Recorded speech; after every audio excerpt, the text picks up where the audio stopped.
So we have been looking at the idea of abundance starting this month, and the idea of abundance within. And what if I told you that the universe's infinite supply of abundance is right where you are? Would you believe it? It's true.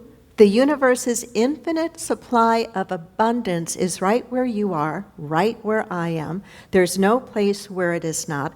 I didn't say prosperity. I didn't say materiality. I didn't say stuff. I said abundance, right? Abundance. The potential to bring forth whatever it is that we need or truly desire resides right where we are, in the form of infinite potential, in the form of energy, in the form of divine ideas. And what is our job to do is to learn the principles and practices and behaviors that keep us in constant contact with that infinite source so that we can then act upon those ideas and bring forth what it is that we would like to have in our life experience. So right where we are, whether we understand it or not, right where we are is all that we need. We just need to access it. So we're going to be looking this morning at the importance of recognizing mind as this incredible power, this incredible magnetic power through our thoughts, through our feelings, through our intentions, through our visualization. It really is Basic Unity 101.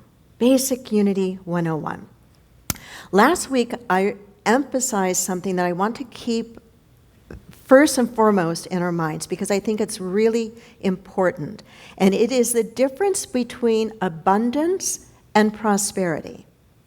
I think we want both of them. But so much of what we hear on a superficial level has more to do with this idea of prosperity than it has to do with this idea of abundance. Abundance is the consciousness. Abundance is felt and known.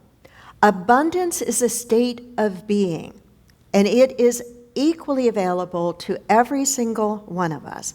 It's a state of being, it's a state of consciousness, it is felt and it is experienced. Prosperity is the manifestation of that. Prosperity can be seen and can be measured. It is not the same thing as abundance. And where I think we really need to begin is at the level of abundance. And that is impacted by what is going on up here. The thoughts that we think, the things we tell ourselves, the attitudes and beliefs that we hold. All of that shapes our consciousness. All of that either moves us into this realm of experiencing and being prepared, experiencing abundance, and then being prepared to manifest prosperity. But if we don't understand the significance of the consciousness element first, we will be flitting here and there looking for the stuff. And when the stuff doesn't appear, or when the channels, remember we talked a lot last week about the difference between the channels and the source. When the channels change, if we're only focusing on the prosperity dynamic, when the channels change, and some of them are changing right now for a lot of people, we can go into a state of true fear and worry, right? Think of those who are experiencing being on furlough right now. Think of those, and it may be some in our room, some online, that are experiencing being laid off or are concerned of being laid off. Those are very real human conditions, right? And they do cause us to feel stress and anxiety. This is where we have to go back to what our fundamental spiritual principles and teachings are, that there's a difference between the channel. The prosperity flows through the channel, yes, but the source is not the same thing as the channel. The source is what is available to each and every one of us based on a level of consciousness. Again, abundance is a consciousness. It can be felt and it can be seen. It's a state of being. Prosperity is the manifestation of that. Prosperity includes all of the stuff, the good stuff that we want, right? So it's a both and. So we're going to look at just 5 key ideas. For some of us, these will just be reminders, but reminders are important, okay? And for others, it may be the first time we're really hearing and grasping this. So the first key idea is the power of thought. We are the ones thinking the thoughts in our minds. Are you with me? It seems at times that thoughts just flow in, right? And maybe they do, but we're the ones that allow them to take root or not. And that's where it becomes really, really important. Thoughts are formative. Say it with me. Thoughts are formative. Thoughts are formative. Thoughts held in mind produce in the outer after their kind. Thoughts held in mind, produced in the outer after their kind. Catherine Ponder said, prosperity begins with the state of mind. I think she's right. Begins with the state of mind. Thoughts are formative. If you want to know what the dominant quality of your thinking is, where can you look? In your life. What's showing up? What's showing up? What's the quality of your life like? What's the quality of your relationships like? What's the ease with which you get to meet the needs that you have in your life? Are you able to meet the needs you have? Are you able to manifest some of what you desire and you want? When we look at what is showing up and staying in our lives, it is a reflection of the dominant structure of our minds, whether we like it or not, whether we know it or not. Thought is creative. Everything that exists in your life, everything that exists in my life, was created twice. First, at the level of thought, and then at the level of form. Our dominant thoughts shape our beliefs. Our dominant thoughts shape our beliefs. And our beliefs impact what we choose to go for. Our beliefs impact how we see things, whether we see things as opportunities or obstacles. There's a direct relationship between the dominant quality of our thinking and what we wind up believing. Maybe you've struggled with this idea of belief and, well, how do you change your beliefs? You know, if my beliefs are so important, how do I change them? How do I change them? Well, one aspect of how we change them is by the thoughts that we feed into our minds, and we'll go into that a little bit more here in a moment.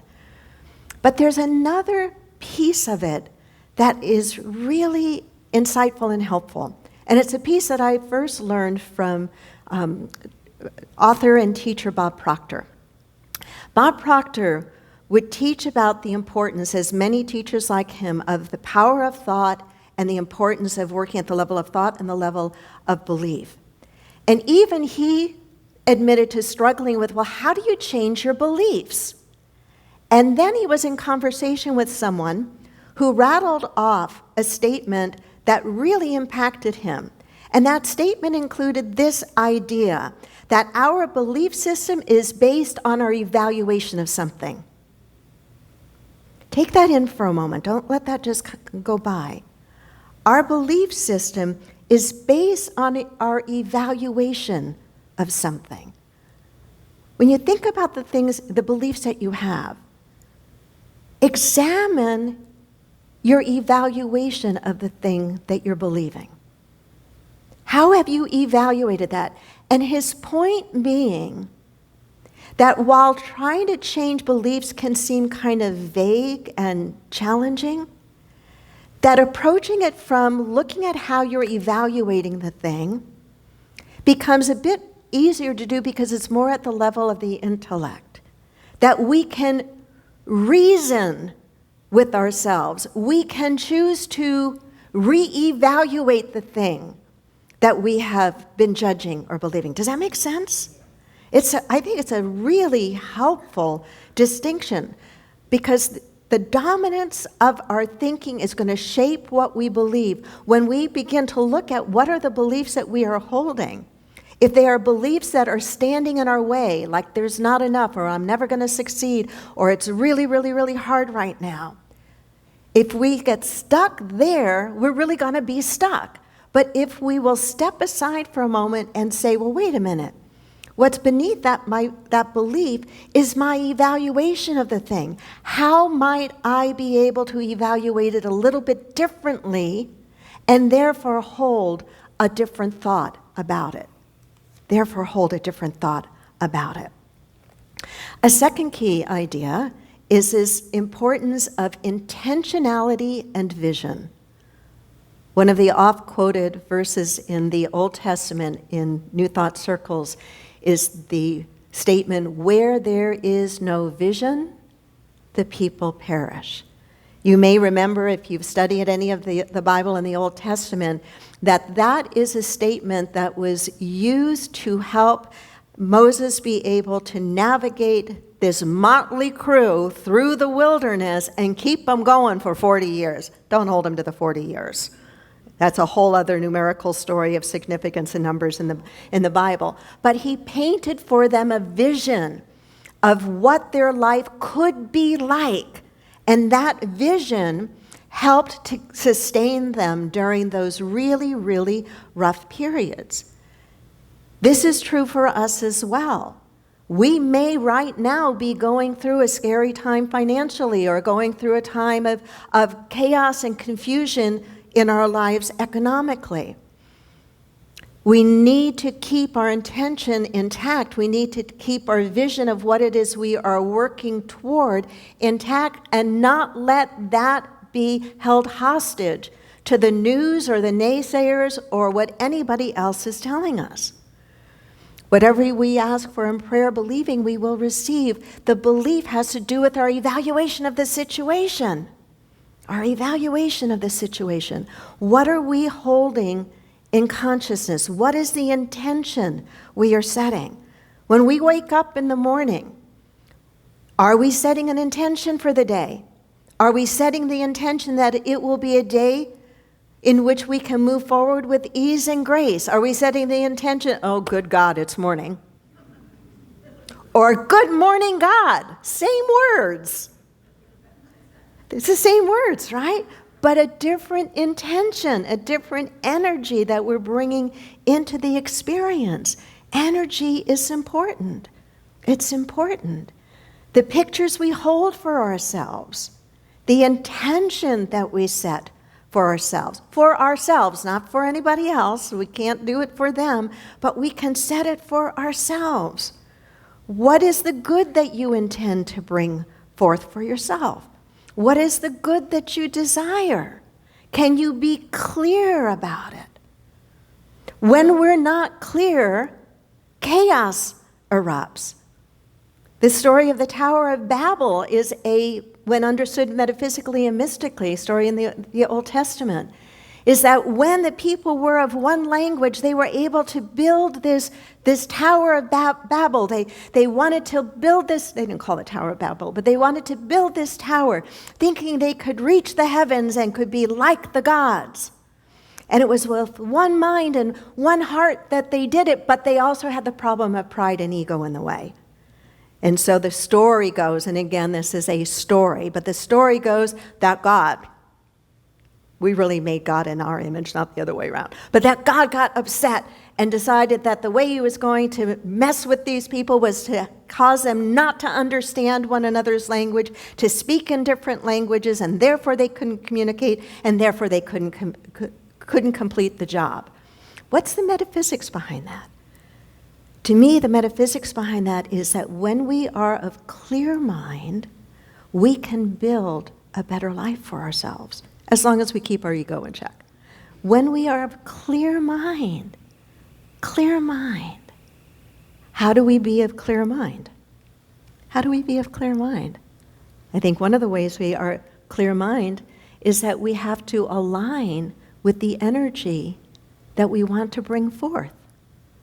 What is the energy you want to bring forth? That's a third key attitude. We've got intention, we've got vision, but what energy are you aligning with?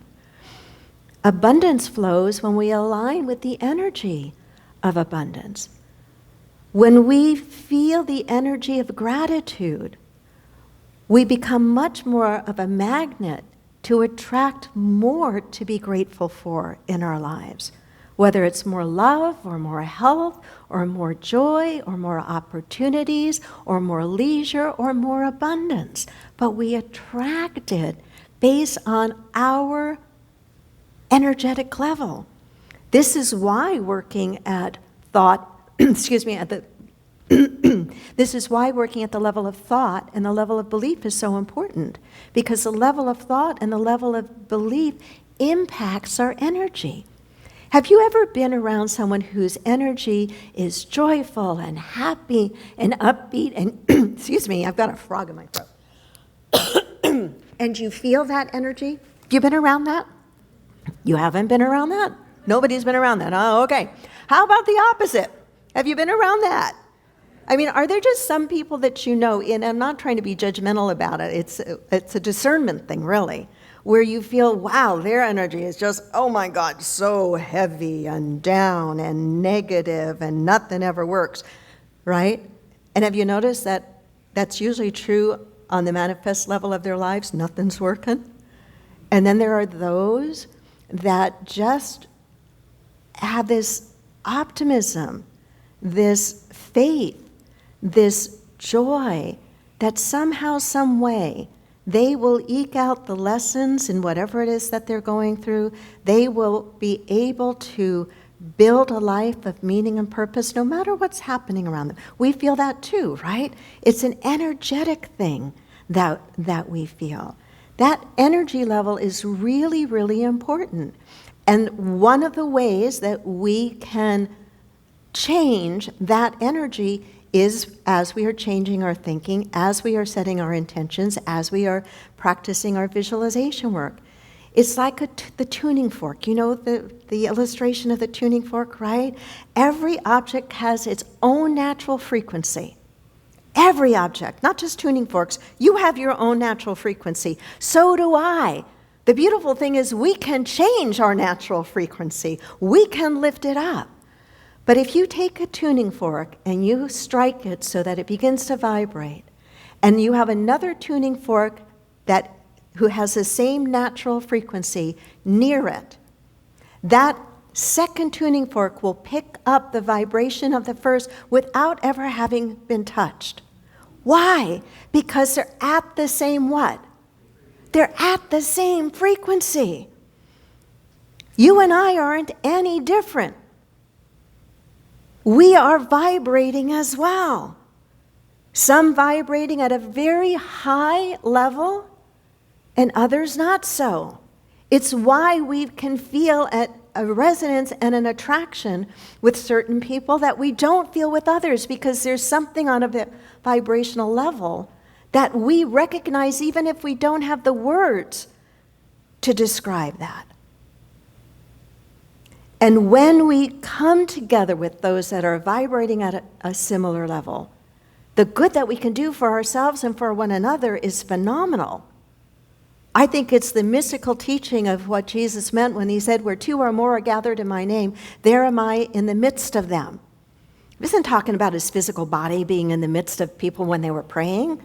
He was talking about when we come together at the similar vibrational energy of prayer, of vision, of intention, of possibility, of abundance, of love, of joy, of peace, harmony.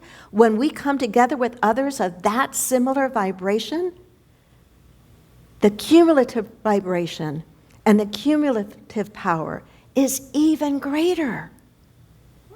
You can go, right? It's why some of you have said to me, as we have started to come back in person, more of us have started to come back here together in person, almost to every one of you that have shared with me, when you've come back, you've said, I'm grateful that we have this online. It really helps, and there's something I feel when we're together that I just don't feel watching online. That's not a woo-woo made-up thing. That's vibrational. That's vibrational. That's why when you come into a place like this, you feel the vibration, do you not? You feel it, and it builds upon itself. This is an aspect of working at the level of mind, of changing consciousness, so we are a tuning fork for abundance. So we are a tuning fork for good. I pray with all my heart and soul that people of high consciousness become radiating centers of abundance and attract a ton of prosperity into their lives, because they are likely the ones that will share it and do greater good in the world. We are the people who will be stewards of that in a way that can make a difference not only for our own lives, but for others as well. And I'd like an amen to that. Just a couple more thoughts here as I'm aware of the time. I've written down this phrase, practice thought catching. Practice thought catching. Another way or another part of that is to think deliberately. When we do affirmations, that's kind of what we're trying to do. We're trying to train ourselves to think deliberately. Thought catching, become a gatekeeper of your mind. I will never forget this story that my minister, Bob Stevens, told. Now, this goes back a lot of years because I was in his church in the late 70s, but I still remember this story. It's a story about a man who is having a health challenge, and he goes to his unity minister for some help. And his unity minister listens to him and prays with him and sends him home and simply says to him, I want you to repeat 50 times every day this simple affirmation: I am vibrantly healthy. Say it with me. I am vibrantly healthy.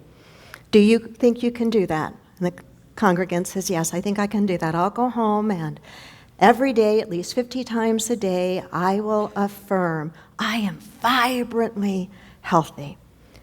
Minister Bob says, come back next week. He comes back, asks him how he's doing, and he says, not so good. Why? I don't know. I keep losing track. And so I have to start I'm just losing track. I don't know if I'm doing it 50 times, and you told me I need to do it 50 times every day.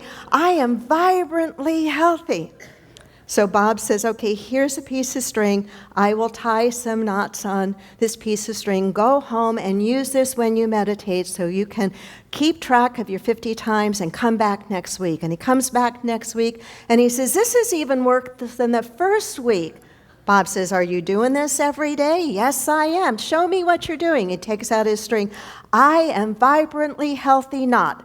I am vibrantly healthy knot. I am vibrantly healthy knot. Isn't that adorable? But it's the way we sometimes do stuff, and we don't even realize that we're doing it, right? We don't even realize we're doing it. So the first step is catching ourselves, being a gatekeeper at that level, being a gatekeeper at that level. And over the years, I've softened it for myself because I used to be much harsher with myself whenever I would just mess up. And I mess up just like you mess up too, and I go through all of this negative self-talk about it. And I found that didn't feel very good, and it wasn't particularly effective. And so I've softened it to just noticing when I've done something not the way that would be so helpful, to not ignore it, to not deny it, but to also not beat myself up for it. Instead to say, oh, Wendy, at least you caught yourself, right? Don't you think that's a much better way of doing it? Oh gosh, well at least I caught myself. I caught myself saying, I am vibrantly healthy, not, when I meant to be saying, I am vibrantly healthy, period, or I am vibrantly healthy, exclamation point.